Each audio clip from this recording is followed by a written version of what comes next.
So, my dear student, I continue with you people on the lecture.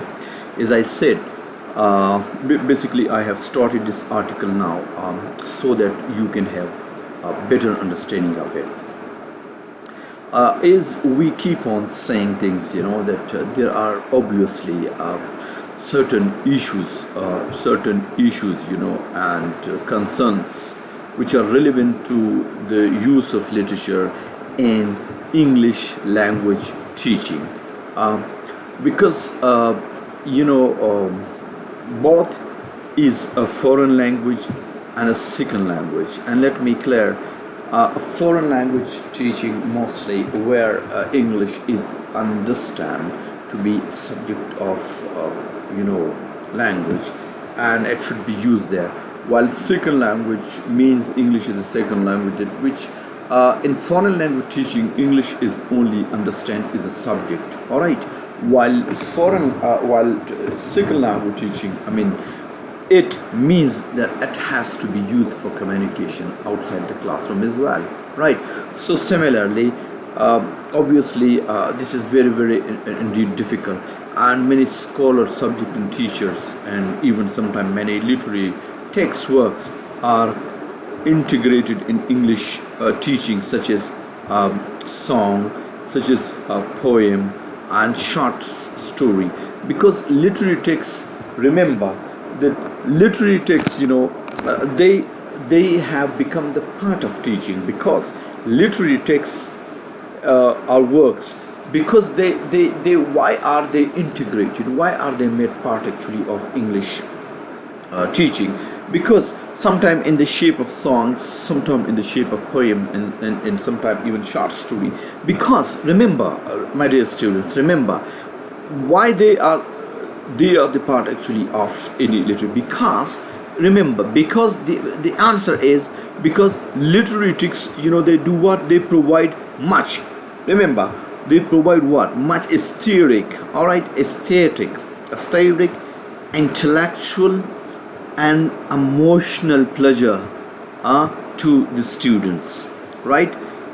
For example, if you are happy, for example, if you watch a movie, so it actually enthuses you, it exerts in you a kind of pleasure. That is your pleasure which makes you wait, and makes you watch such a big drama. So when the pleasure is there, obviously, so all these actually aesthetic and emotional pleasure. So aesthetic in simple term means that which has something to offer you, which has something which really attracts you, right? So basically, therefore, the English experts and even professor, they try to to include such things in their courses, in curriculum, so that to make them more interesting, you see, for the student. So aesthetic, therefore appealing, and intellectual, obviously, many things come which really makes you think. For example, you hear about people, you mostly hear about philosophers, thinkers, authors, and the great wisdom of the time. And you can also see the spirit of the age actually in these because mostly literature is concerned with humanities, with human. So obviously, which makes you think about different things. You might hear different things from different authors, from different contexts, in different books, so you may not agree to all which you may hear, but at least that which makes you think, and you really become actually intellectual, and it involves you intellectually to you start evolving as an intellectual after going through certain books and certain sources there. So my dear student, so when the piece of literature, the literary text, they have the aesthetic, the intellectual, and the emotional pleasure. So obviously it becomes more and more actually interesting there. Even this particular writer, Lazar stated that using literature in the classroom is a fruitful way of involving the learner I mean, look at this sentence, very, very clear. Is a fruitful way of involving the learner is the whole person, right? Is the whole person, and provides excellent opportunities for the learner to express their personal opinions, reactions, and feelings. Now, see, I mean, we can apply the same thing there. Like, for example, this aesthetic, this this, look at this intellectual, and see here, I mean, this emotional, to language teaching of literature classroom. Why? Because you actually involve the person who live there, and and their opportunity, excellent opportunities are given to the learners. For what? I mean, to express, I mean, their personal opinions. All right. Sometime if you say, like, for example, a sentence comes to my mind. We say every child is the father of man. So when you start your lecture with this, so it will create certain reactions among the students. Let's say, how can a child be the father of a man, right? And a child or a very small one, how can he father his own father? So the point is, this is a kind of reaction. But I think when the teacher tries, so it means that you try to bring something to, I mean, the classroom, which makes them to express themselves, their personal opinion. But remember, first you have to ensure a kind of liberty in the classroom. You should not work like an Hitler, Adolf Hitler. But I think in a class of literature, you must try to create in a very intellectual and a very expressive atmosphere, where everybody feels safe to say whatever comes to his or her mind, and this would certainly make the students linguistically more responsive. All right.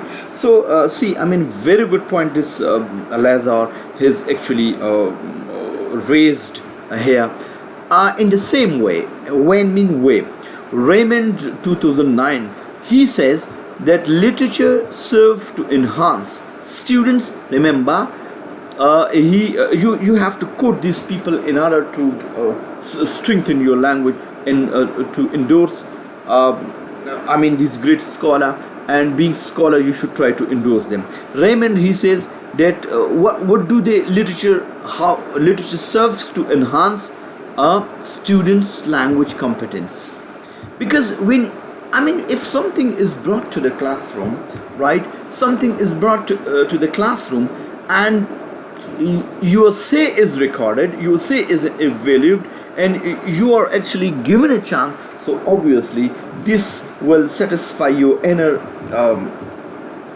self as well, because you are giving value, and you are also saying something actually, so which is also improving your language capacity and competence as well. And see, further he says that its capacity for providing pleasure and enjoyment. All right, it gives you pleasure as well. And I think if many students when you give an intellectual atmosphere to your student in the classroom, so it means you are providing them you are providing them an opportunity for their ideas, and some many good ideas can come. And the students, during this discussion mode, you can also explore the talent and the ability of other students there. So we can say that the subject here, it is said that the subject of literature can also increase students. Look, what does it do? What the subject of literature, what does it do? It can increase students' motivations to interact with text, which increase their reading comprehensions. I mean, if I'm just giving it a very common thing. For example, if you are giving students such a value, and the student becomes so interactive, inexpressive, you enable students to express their own opinion. So you are indirectly making the student readers. You are making them to read actually what is in the text. For example, if you are talking in a context, there is a context. For example, this is the context. technique in the teaching of literature. So I am going to enable you to read, because why? Because I'm trying to text to show you the text here, and just try to to put actually lines in order to make you teach as if I'm doing some tuitions. So if you give value to students and their opinions are highly valued, then you are indirectly making them responsible for reading, and the student would certainly go through their text, and they would not only read the text, but they would try to read each and every word of the text, which would certainly improve their reading comprehension. So this is a very good technique indeed. All right, so therefore literature further offers the students some opportunities to develop their interpretative power, which disciplines greatly involve the skill of comprehension. Look, when students are given such opportunities, remember, so this will make them responsible, this will make them to look at the text more deeply, and this would also improve their interpretative power as well. So before discussing the literary works in English language teaching, it is important to know the distinction between the study, look in this particular article, the study of literature and the use, remember, and the sorry, it gets stuck. All right, and the use of literature is a source. Remember, is a source of is a source for language teaching. All right, basically in literature, mostly why do sometimes we hear this term? Let me quote you something which my teacher heard from Dr. Nasser, Jamal Nasser. He says, and I very often I use this thing with you people, that the student of literature, he knows something about everything, while the student of science, he knows everything about one thing. So you see, and the student of literature, because he studies life, and life, there could be many interesting events, many shocks and many other things. So literature is a subject, it enables the students, it enables the students to make them more expressive, more adaptive, and you thus when you try to develop such a technique in the class, this would certainly make even the most shyest students of the class to come up and to say their, sometimes it's not necessary that they should say everything in English, but I think before you make them to learn English language, you at least make them first expressive, at least even in their mother tongue as well. So my dear students, they have differentiated them, which focus on what kind of competence or skill of students will be expected in language teaching. Well, the study of literature is making literature itself is the content or the subject of language course. Remember, while the use of literature is a source, draws on literature is one source among many different kinds of text for promoting interesting language activities.